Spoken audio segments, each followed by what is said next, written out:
Hello everyone and welcome back to my YouTube channel and discuss the vocational paper minor 2A principle of organic farming and most important question होने वाला है जो MCQ question होने वाला है जो 8 जनवरी को आपको एकदम सेम टू सेम जो है आपको एग्जाम के पेपर में देखने को मिलेगा, क्वेश्चन मिलेगा। अगर आपको विश्वास नहीं होता है तो आप एक बार इस क्वेश्चन को पढ़ करके जाओ, मेरे द्वारा चैनल पे पढ़ के जाओ, अच्छे से पढ़ के जाओ, मन से पढ़ के जाओ और आप देखिएगा कि आपको ये क्वेश्चन मिलते हैं कि नहीं, क्योंकि मोस्ट इंपॉर्टेंट क्वेश्चन मैंने नोट करके लिखा है आपके लिए, जो कि आपको इस चैनल पे मिलेगा। मार्कम कॉलेज कॉमर्स हजारीबाग में मिलेगा।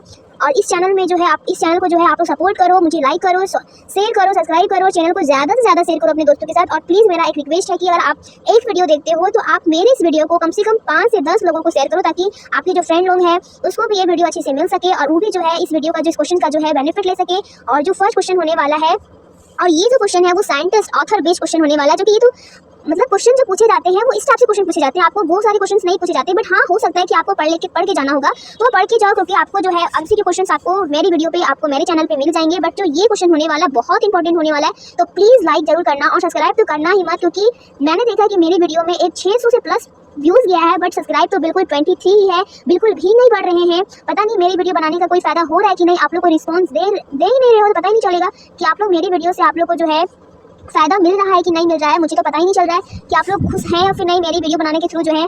तो आपको अच्छी सी वीडियो मिल सके, तो आप अच्छे से जो है आपको वीडियो मिल सके, मेरे जैसे मैं वीडियो अपलोड करती हूँ आपको वीडियो मिल जाए, इसके लिए आपको मेरे चैनल को सब्सक्राइब करके रखना पड़ेगा, तभी आपको मेरी वीडियो मिल सकेगी। तुरंत मिलेगा, जब अपलोड किया वीडियो चला गया तो आपको आपके नोटिफिकेशन में आपको आ जाएंगे, तो आराम से देख सकते हो। और दिन बचा हुआ नहीं है, दिन केवल बचा हुआ है, कितना दिन बचा हुआ है, बस केवल आज का ही दिन बचा हुआ है, और कल आपका एग्जाम है। तो आप कैसे एग्जाम लिखोगे? अगर आप चैनल को सब्सक्राइब नहीं कर रखोगे तो आप कैसे पढ़ोगे? तो आप मेरी वीडियो को, मेरी बातों को बिल्कुल इग्नोर कीजिए और आप क्वेश्चन पे चलिए। तो फर्स्ट क्वेश्चन है, ऑर्गेनिक फार्मिंग का जो है वो शब्द है, जो ऑर्गेनिक फार्मिंग का जो शब्द है वो सर्वप्रथम प्रयोग किसने किया था? हर कोई होता है कि हर एक वर्ड का जो है प्रयोग सर्वप्रथम करता है, तो आप बताओ कि ऑर्गेनिक फार्मिंग जो शब्द है वो सर्वप्रथम प्रयोग किसने किया था? तो किसने किया था? तो सर अल्बर्ट हॉवर्ड ने किया था। किसने किया था? सर अल्बर्ट हॉवर्ड ने किया था। सेकंड नंबर क्वेश्चन है, भारत में जैविक खेती के जनक किसे कहा जाता है? भारत में जैविक खेती का जनक किसे कहा जाता है? इसका आंसर है सर अल्बर्ट हॉवर्ड। जिसने सर्वप्रथम इस शब्द का प्रयोग किया उसी को इसका जनक कहा जाता है, मींस ऑर्गेनिक फार्मिंग का जनक कहा जाता है सर अल्बर्ट हॉवर्ड को। थर्ड नंबर क्वेश्चन है, एन एग्रीकल्चर टेस्टमेंट पुस्तक के लेखक कौन है? तो जिसने लिखा है, जिसने शब्द की पहला उच्चारण किया था, जिसने सर्वप्रथम इसका यूज किया था, वो है sir Albert Howard. Fourth number question है, बायोडायनेमिक खेती का सिद्धांत किस वैज्ञानिक ने दिया था? तो इसका राइट आंसर है रुडोल्फ स्टाइनर। कौन है? Rudolf Steiner. Fifth number question है, फार्मर्स ऑफ 40th सेंचुरी पुस्तक किसने लिखी है? फार्मर्स ऑफ 40th सेंचुरी, जो फार्मर जो किसान है उसकी 40वीं शताब्दी की पुस्तक जो है किसने लिखी थी? तो F.H. किंग ने लिखी थी। किसने लिखी थी? F.H. किंग ने लिखी थी। अब है ऑर्गेनाइजेशंस इंस्टीट्यूशंस बेस्ड क्वेश्चन होने वाला है, और नंबर 6 से पूछ रहा है कि जैविक खेती के 4 सिद्धांत किस संस्था ने दिया? आपको रट लेना है, मैंने पिछले वीडियो में बताया आपको कि जैविक खेती के 4 सिद्धांत किस संस्था ने दिए हैं, तो नाम याद रखना है IFOAF। ऑप्शन सी आपका सही है। क्वेश्चन नंबर 7 है, IFOAF की स्थापना किस वर्ष हुई थी? आपको ये भी पूछ सकता है कि IFOAF की जो स्थापना है वो किस वर्ष हुई थी? तो याद रखिएगा 1972 में जो है इस संस्था की जो स्थापना हुई थी 1972 में हुई थी। ऑप्शन नंबर बी है। आगे है क्वेश्चन नंबर 8, भारत में जैविक उत्पाद निर्यात संबंधी संस्था कौन सी है? जो भारत में जो जैविक उत्पाद जो निर्यात है, जो भेजी जाती है, उससे संबंधित जो संस्था कौन सी है? तो वो है APED। ये जो संस्था है ये क्या है? भारत में जैविक उत्पाद के निर्यात संबंधित संस्था है। आगे है क्वेश्चन नंबर 9 कि भारत का जैविक प्रमाणीकरण जो कार्यक्रम है वो किस मंत्रालय के अंतर्गत आता है? तो भारत का जैविक प्रमाणीकरण जो कार्यक्रम है तो वो जो मंत्रालय है वो आता है वाणिज्य मंत्रालय, क्योंकि वाणिज्य में जो है आपकी जैविक खेती के हर एक टॉपिक को जो आपको डिस्कस किया जाएगा, वहाँ पे काम किया जाएगा। अब 3 नंबर क्वेश्चन पढ़ने से पहले हमने किस टॉपिक पे बात करना है वो पहले देख लेते हैं। तो थर्ड नंबर पॉइंट है कि फुल फॉर्म बेस्ड क्वेश्चन होने वाला है, क्योंकि आपको ये भी पूछता है, फुल फॉर्म पूछेगा, आपका पूरा नाम पूछेगा, आपकी स्थापना का नाम पूछेगा, संस्था का नाम पूछेगा, उनका जनक का नाम पूछेगा, किसी व्यक्ति का नाम पूछेगा, किसने यूज किया था। तो फर्स्ट 10 नंबर क्वेश्चन है कि IFOAF का पूरा नाम क्या है? तो इसका पूरा नाम है इंटरनेशनल। अब जहाँ पे अगर हो सके कि वो ऑब्जेक्टिव में पूछ दे, आपको टिक लगाना पड़े, या फिर हो सकता है कि आपको नाम लिखना पड़े, तो खुद से 1 मार्क्स का सकता है, तो आप खुद से लिख सकोगे, जिसके लिए आपको पढ़ना पड़ेगा। तो आप मेरी वीडियो से पढ़ो, अच्छे से पढ़ो और याद रखे पढ़ो। तो फर्स्ट क्या है, इसका ऑप्शन क्या है? तो इसका ऑप्शन सी होगा। नाम क्या? International federation of organic agriculture movements. 11 number question है कि NPVOP का पूर्ण रूप क्या है? आपको मैंने कहा था कि आपको जो इसमें जो है क्या होने वाला है कि फुल फॉर्म बेस्ड क्वेश्चन होने वाला है, तो आप बताओ कि NPVOP का पूर्ण रूप क्या है, इसका पूरा नाम क्या है, इसका फुल फॉर्म क्या है? तो फर्स्ट ऑप्शन आपका सही है कि नेशनल प्रोग्राम ऑन, यहाँ ऑन नहीं होगा, एक्चुअली यहाँ पे ऑफ होगा, तो national programme of organic production होगा, तो आप यहाँ पे ऑफ लिखिएगा, ठीक है? आप दिमाग में भी रखो कि national programme of organic production होगा, ऑन नहीं होगा, ठीक है?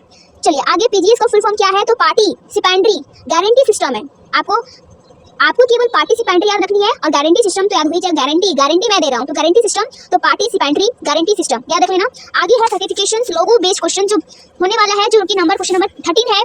पूछा है कि भारत में जैविक उत्पादों का जो आधिकारिक लोगो है वो क्या है, आधिकारिक लोगो क्या है, तो जैविक भारत। आगे है पीजीएस इंडिया प्रणाली किस प्रकार की है, तो ये है किसान आधारित प्रमाणीकरण की जो है वो प्रणाली है।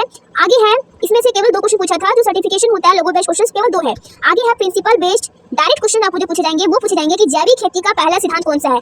आपको ये भी क्वेश्चन रट लेना है, एकदम रट लेना है कि जैविक खेती का जो पहला सिद्धांत है वो कौन सा है, तो स्वास्थ्य सिद्धांत। और मैं अपने से खुद से पूछती हूँ आप लोगों को कि जैविक खेती का दूसरा सिद्धांत कौन सा है। आप मुझे इसका आंसर कमेंट बॉक्स में दोगे, अगर नहीं आ रहा है तो मैं आपको बता दूंगी, बट आप कमेंट बॉक्स में आंसर लिखना। मैं उस आंसर का जो है जो क्वेश्चन का जो आंसर होगा कि जैविक खेती का जो दूसरा सिद्धांत कौन सा है उसका आंसर में पिन कर दूंगी आप लोग को, ठीक है। तो इसका आंसर आप जरूर दीजिएगा कि जैविक खेती का दूसरा सिद्धांत कौन सा है। आप लोग को याद है या आप याद रखते हो या फिर आप पढ़ते हो या नहीं, मुझे पता चल जाएगा। आगे है क्वेश्चन नंबर 16 कि वर्मी कंपोस्ट में प्रयुक्त मुख्य जीव क्या है, कि वर्मी कंपोस्ट में जो है किस जीव का जो है उपयोग किया जाता है जैविक खाद बनाने के लिए, तो ये भी रट लेना है केचुआ। क्या रखना है, केचुआ। आगे है जैविक खेती में नाइट्रोजन का प्रमुख स्रोत क्या है, तो प्रमुख स्रोत है नाइट्रोजन के लिए हरी खाद। कौन सी खाद, हरी खाद।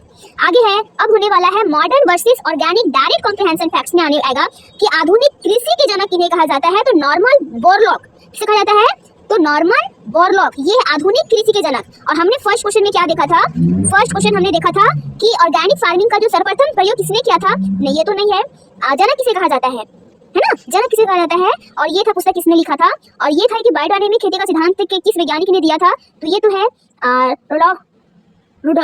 रुडोल्फ स्टाइनर, ये है। बट ये क्वेश्चन जो है क्वेश्चन नंबर 18 का जो है कि आधुनिक कृषि का जनक किन्हें कहा जाता है, तो ये है नॉर्मन बोरलॉग। आगे है 19 नंबर क्वेश्चन, रासायनिक उर्वरकों का प्रयोग किस कृषि में अधिक होता है, तो रासायनिक उर्वरकों का प्रयोग जो है किस कृषि में अधिक होता है, तो वो होता है आधुनिक कृषि में, जो है आज के युग के जो है जिसमें जो है रासायनिक उर्वरकों का प्रयोग बहुत ज्यादा मात्रा में किया जाता है। तो कैसा रहा वीडियो जरूर बताएं कमेंट करके बच्चों। तो thank you, bye bye and take care.